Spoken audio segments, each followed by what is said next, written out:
And good morning, how are you children. बच्चों, आज जो हम पढ़ रहे हैं वो है पूरा क्रिया का दोहरान। और क्रिया आपने अच्छे से पढ़ी है, समझिए क्रिया किसे कहते हैं और क्रिया के कितने भेद होते हैं, और कर्म के आधार पर और संरचना के आधार पर आपने एक एक चीज़ सारी वीडियो में समझी होगी। आज की वीडियो में बच्चों में एक बार दोहरान करवा के आपको क्वेश्चन आंसर समझाऊंगी। और क्वेश्चन आंसर भी हमने वैसे कर लिए थे, दोहरान भी 2-3 बार कर लिया, पर फिर भी आप एक बार देख लीजिए। क्रिया जिन शब्दों से किसी काम के करने या होने का ज्ञान होता है उसे हम क्या कहते हैं? क्रिया कहते हैं। अब क्रिया क्या होता है? जैसे खाना, पीना, सोना, नाचना, गाना। अभी तक तो आप ये समझ रहे थे कि जिसके भी पीछे ना शब्द होता है उसको हम क्रिया कहते हैं। पर बच्चों, मैंने जो आप क्लास 5th है उसके अकॉर्डिंग इसके नियम बताए हैं, आधार पर इसको 2 भेद बताए हैं। एक तो सकर्मक क्रिया और एक अकर्मक क्रिया। दूसरी संरचना के आधार पर जो सामान्य क्रिया है, संयुक्त क्रिया है, नाम धातु क्रिया है, प्रेरणार्थक क्रिया है और पूर्वकालीन क्रिया है। ये भी हमने 5 में डिवाइड करी है। तो सबसे पहले तो आप, अगर क्वेश्चन दिया जाता है आपको कि क्रिया किसे कहते हैं, तो आप करेंगे जिन शब्दों से किसी काम के करने या होने का ज्ञान होता है वह क्रिया कहलाते हैं। अब देखिए, धातु और क्रिया क्या होती है। धातु में पढ़ प्लस ना यानी पढ़ना, यानी सामान्य क्रिया होगी हमारी पढ़ना। धातु क्रिया होती है लिख प्लस ना यानी लिखना, तो क्या हो गया? सामान्य क्रिया होगी। अब है क्रिया के भेद। क्रिया के भेद 2 होते हैं बच्चों, एक तो कर्म के आधार पर होता है और एक संरचना के आधार पर होता है। कर्म के आधार पर 2 क्रियाएं होती है, अकर्मक क्रिया और सकर्मक क्रिया। कौन कौन सी होती है? अकर्मक क्रिया और सकर्मक क्रिया होती है। अब संरचना के आधार पर सामान्य क्रिया, संयुक्त क्रिया, नाम धातु क्रिया, प्रेरणार्थक क्रिया और पूर्वकालीन क्रिया। तो अब सामान्य क्रिया, संयुक्त क्रिया, नाम धातु क्रिया, प्रेरणात्मक क्रिया और पूर्वकालीन क्रिया किस पे? संरचना के आधार पर। अब हम पढ़ते हैं पहले जो कर्म के आधार पर है, अकर्मक क्रिया और सकर्मक क्रिया को एक बार समझते हैं। कर्म के आधार पर क्रिया के 2 भेद होते हैं, अकर्मक क्रिया और तो अब अकर्मक क्रिया देखिए किसे कहते हैं? जिन क्रियाओं में कर्म की आवश्यकता न पड़े उसे अकर्मक क्रिया कहते हैं। अकर्मक क्रिया की पहचान, क्रिया के साथ क्या तथा किसको लगाकर प्रश्न से उत्तर न मिलने पर क्रिया अकर्मक होती है। अब आप देखिए, अकर्मक क्रिया को फिर से समझिए। जिन क्रियाओं में कर्म की आवश्यकता नहीं पड़ती है उसे क्या कहते हैं? अकर्मक क्रिया कहते हैं। और अकर्मक क्रिया की पहचान, क्रिया के साथ क्या और किसको लगाकर प्रश्न के उत्तर न मिलने पर अकर्मक क्रिया कहलाती है। तो जब क्या और किसको जो प्रश्न लगाते हैं उसमें हमें अगर उत्तर नहीं मिलता तो वो अकर्मक क्रिया होती है।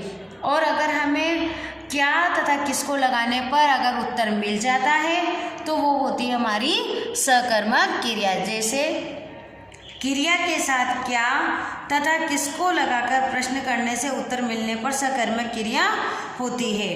अब है सकर्मक क्रिया किसे कहते हैं? सकर्मक क्रिया, एक तो इसकी ये पहचान है कि क्या और किसको लगाने पर जो हमें उत्तर मिलता है उसे सकर्मक क्रिया कहते हैं। दूसरा है कि जिन क्रियाओं के जो व्यापार का फल है, यानी कि जो हमने काम किया है उसका फल कर्ता को छोड़कर कर्म पर पड़ता है, उसे क्या कहते हैं? सकर्मक क्रिया कहते हैं।